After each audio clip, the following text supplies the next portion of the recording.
छत्तीसगढ़ के ज्यादातर कॉलेजों में पदस्थ प्राचार्य सहित प्राध्यापक और सहायक प्राध्यापक उम्र दराज हो चुके हैं और उनका पूरा ध्यान कॉलेज पहुंचकर हस्ताक्षर करने और 2 घंटे के भीतर घर भागने पर होता है।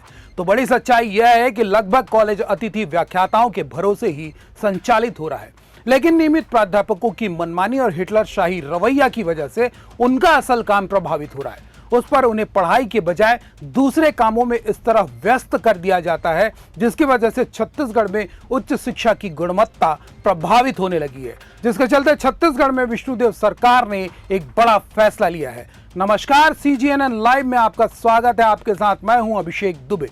छत्तीसगढ़ में बात बुनियादी शिक्षा की हो या फिर उच्च शिक्षा की, हकीकत यही है कि प्रदेश में शिक्षा का स्तर बेहद गिरा हुआ है। कॉलेजों में पदस्थ नियमित प्राध्यापक और सहायक प्राध्यापकों को लाखों रुपए की मोटी पगार मिलती है, पर ज्यादातर कॉलेजों में पदस्थ प्राध्यापक और सहायक प्राध्यापक अतिथि व्याख्याताओं पर अपनी जिम्मेदारी लाद कर रवानगी डाल लेते हैं, जबकि नियम के तहत सभी नियमित प्राध्यापकों को पूरे 7 घंटे तक कॉलेज परिसर नहीं छोड़ना है। पर प्राचार्य की सहमति मिल जाए तो स्वाभाविक है, जब सैया भये कोतवाल तो डर काहे का। लेकिन विष्णुदेव सरकार उन सब मनमानियों पर नकेल कसने जा रही है। तो क्या है बड़ा फैसला, जानने के लिए इस वीडियो पर अंत तक बने रहिएगा।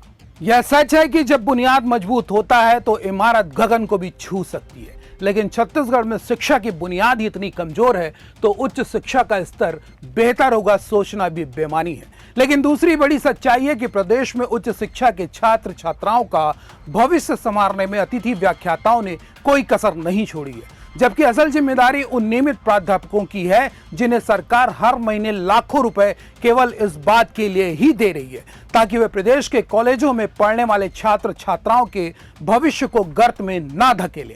छत्तीसगढ़ की राजधानी रायपुर के इस सरकारी कॉलेजों से जब जानकारी जुटाई गई तो मामला खुलकर सामने आया। ज्यादातर नियमित प्राध्यापक उम्र दराज हो चुके हैं, कोई अपने रिटायरमेंट के दिन गिन रहा है तो कॉलेज आना महज उनकी मजबूरी का हिस्सा है। लिहाजा वे कॉलेज तो आते हैं, लेकिन कक्षाओं में लेक्चर का इंतजार करने वाले छात्र छात्राओं से कहीं ज्यादा उनका ध्यान अपने घर पर होता है।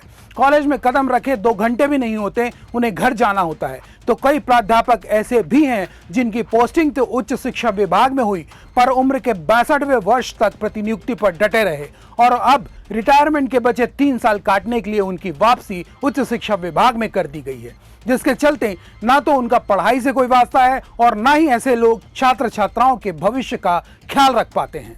बात करें छत्तीसगढ़ के कॉलेज में कुल रिक्त पदों की तो करीब 2000 पद सहायक प्राध्यापकों के खाली पड़े हैं।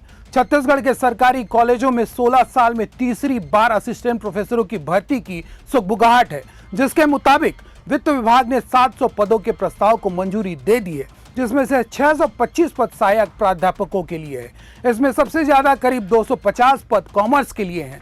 Maths, English, Hindi, botany, zoology, chemistry, physics में असिस्टेंट प्रोफेसर के 150 से ज्यादा पद खाली हैं। इसके साथ ही राजनीति विज्ञान और समाजशास्त्र में 100 से अधिक पद खाली हैं। प्रदेश में असिस्टेंट प्रोफेसर की भर्ती पिछले 16 साल में 3 बार निकली है। 2009 में 32 विषयों के लिए वैकेंसी आई थी, तब 878 पद थे।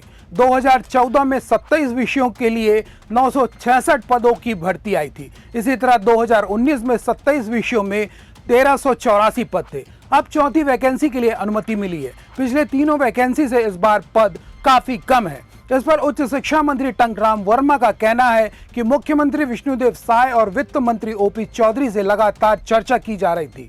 अब अनुमति मिल गई है, इसी महीने PSC को प्रस्ताव भेज दिया जाएगा। इस पूरे मसले को लेकर मुख्यमंत्री विष्णुदेव साय ने कहा कि यह निर्णय प्रदेश के युवाओं को रोजगार देने और उच्च शिक्षा संस्थानों में गुणवत्तापूर्ण वातावरण बनाने की दिशा में ऐतिहासिक कदम है। मुख्यमंत्री का यह भी कहना है कि महाविद्यालयों में रिक्त 700 पदों पर भर्ती से शिक्षा के स्तर में सुधार आएगा। साथ ही युवा सहायक प्राध्यापकों की नियुक्ति से छात्र छात्राओं को सही दिशा मिल पाएगी। तो मुख्यमंत्री ने निर्देश भी जारी करने की बात कही है कि कॉलेजों में पदस्थ जो भी प्राध्यापक शिक्षण व्यवस्था के प्रति गंभीर नहीं होंगे, उनके खिलाफ सख्त कार्रवाई की जाएगी। मुख्यमंत्री ने स्पष्ट कर दिया है कि उच्च शिक्षा विभाग औचक निरीक्षण टीम का गठन करेगी, जो सभी कॉलेजों में रैंडम जांच के लिए पहुंचेंगे। नदारद रहने वाले प्राध्यापकों के खिलाफ त्वरित कार्रवाई होगी और इसकी जिम्मेदारी प्राचार्यों की भी होगी। उच्च शिक्षा को बेहतर बनाने की दिशा में सरकार के इस प्रयास पर आप क्या सोचते हैं? अपनी राय हमारे कमेंट बॉक्स पर जरूर लिखें। साथ ही हमारे चैनल को सब्सक्राइब करने से ना चूकें और लाइक व शेयर भी करते रहे। नमस्कार।